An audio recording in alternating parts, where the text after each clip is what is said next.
All right, let's talk about something huge that's heading our way. It's a massive, pre-scheduled change to the U.S. tax code, and it's set to happen automatically. This isn't a question of if, it's a question of when. And that when is coming up really, really fast. So let's just cut right to the chase with the one question that really matters. Is your paycheck actually about to get smaller? Well, for most of us, if Congress doesn't step in and do something new, the answer is a pretty clear yes. So let's break down exactly why that is. The whole reason for this is something called the TCJA Sunset Clause. The easiest way to think about it is like a built-in self-destruct button, or maybe a little less dramatic, just an expiration date. That giant tax law from 2017, the Tax Cuts and Jobs Act, well, it was written so that most of the big tax cuts for individuals would just vanish at the end of 2025. And when they do, the rules snap right back to what they were before 2018. Now you're probably wondering, why on earth would they design it that way? It really just boils down to how Washington works. It's a process called budget reconciliation. Basically, to get the law passed with a simple majority in the Senate, the rules said it couldn't add to the long-term national debt. So what was the workaround? They made the tax cuts for you and me temporary. Okay, so that's the backstory. Now let's zoom in on the part that you probably care about most, what this actually means for your money. We're talking about a direct hit to your wallet, and believe me, there are going to be some clear winners and losers.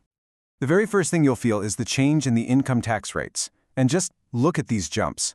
The 12% bracket goes to 15%, the 22% bracket pops back up to 25%, and the top rate, it leaps from 37% to almost 40%. For pretty much every working family, this means a bigger slice of your paycheck is headed to Uncle Sam. And then there's this. This one is a huge deal. The standard deduction, which was almost doubled a few years ago, is set to get chopped roughly in half. So if you're married and filing jointly, that deduction of over $29,000 falls all the way back to around $14,000. And what that really means is that a much bigger chunk of your income is suddenly taxable. And the list goes on. It's a real mixed bag here. On the negative side, for a lot of people, the child tax credit gets cut in half, and that super valuable 20% deduction for small business owners, gone. But on the other side, there are some things that could help. That $10,000 cap on state and local tax deductions, the SALT cap, it goes away, which is great news if you live in a high-tax state. And personal exemptions come back too, though for many, that smaller standard deduction will wipe out that benefit. Okay, so let's pull the camera back for a second, because what happens in your wallet doesn't just stay there. It sets off a chain reaction, a kind of economic domino effect that can ripple across the entire country. You can see exactly how it works here. It all starts with that policy shift we just talked about. Higher rates, smaller deductions. That immediately leads to less take-home pay for millions of households. So what do people do? They pull back on spending, right? Especially on the fun stuff, the non-essentials. Well, that hurts companies' sales, which slows down the whole economy and can even make the stock market rethink its future. It's a pretty clear cause and effect chain. Economists actually have a name for this whole process. They call it fiscal drag. When the government suddenly pulls this much money out of the economy, it's like slamming on the brakes. And the general feeling is that this seriously increases the risk of an economic slowdown, maybe even a mild recession come 2026. So if you're an investor, how might you react to that? Well, we could see something called a market rotation.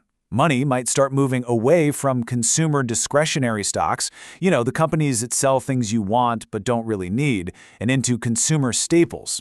Those are the companies that sell the necessities, like food and electricity, which tend to hold up a lot better when times get tough. And get this, the pain isn't spread evenly across businesses either. Remember that 20% deduction for small businesses that's going away? That's a direct shot to their bottom line. But meanwhile, the giant C corporations, they get to keep their permanent 21% tax rate. So you could definitely see a scenario where small cap stocks start to lag behind their big cap cousins. Now, after hearing all that, it's easy to think this is a done deal, but it's not. And that brings us to the biggest X factor in this whole story, the political wildcard. So what could actually happen? Well, it pretty much boils down to three main possibilities. The default option is do nothing. Lawmakers fail to act, and everything we just talked about happens on autopilot. Or Congress could vote to make all the tax cuts permanent, but that would add trillions to the national debt. That's why a lot of people think the most likely path is a compromise, a middle ground where maybe they extend the cuts for middle-income folks, but let them expire for the wealthy. Which, of course, brings everything right back to where we started. Knowing the changes, the economic ripples, the political drama, what in the world does this actually mean for you, and is there anything you can do about it?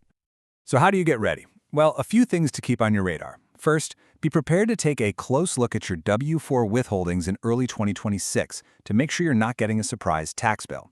Second, if you have a larger estate, that window to plan under the current much higher exemption, it's closing fast. And finally, if you're an investor, it's probably a good idea to keep an eye on how the market might be shifting between those different sectors we talked about.